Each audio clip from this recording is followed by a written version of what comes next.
السلام علیکم ورحمۃ اللہ وبرکاتہ۔ محترم بھائی نے ایک یہ پوسٹ بھیجی ہے جس میں روایت لکھی ہے کہ نبی علیہ السلام نے فرمایا، ابلیس نے اپنے رب سے کہا، تیری عزت اور جلال کی قسم، جب تک بنو آدم میں روحیں موجود رہیں گی میں ہمیشہ ان کو گمراہ کرتا رہوں گا۔ اللہ تعالیٰ نے کہا، مجھے میری عزت اور میرے جلال کی قسم، جب تک وہ مجھ سے بخشش طلب کرتے رہیں گے میں ان کو بخشتا رہوں گا۔ مسند احمد کا حوالہ۔ محترم بھائی، مسند احمد کا جو نمبر اس پوسٹ میں دیا ہے 5479 یعنی 79 5479، اس نمبر پر تو حدیث نہیں ہے یہ والی جی، اور اس کے آگے بھی کوئی 57 اور پیچھے بھی 57 نمبر ہم نے چیک کیے ہیں، یہ روایت نہیں ہے مسند احمد۔ ممکن ہے کوئی نمبر لکھنے میں غلطی لگ گئی ہو۔ باقی بات بھائی ٹھیک ہی ہے نا، کیونکہ اس نے تو یہ بات کہی تھی کہ میں اللہ کے بندوں کو گمراہ کروں گا۔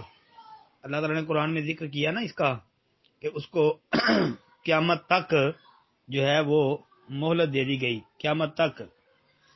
قال ربی فانظرنی الی یوم یبعثون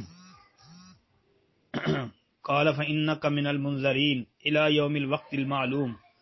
یہ آیت پڑھیں، قال ربی بما اغویتنی لازینن لهم فی الارض ولاغوینہم اجمعین الا عبادک منہم المخلصین۔ تو یہ بھائی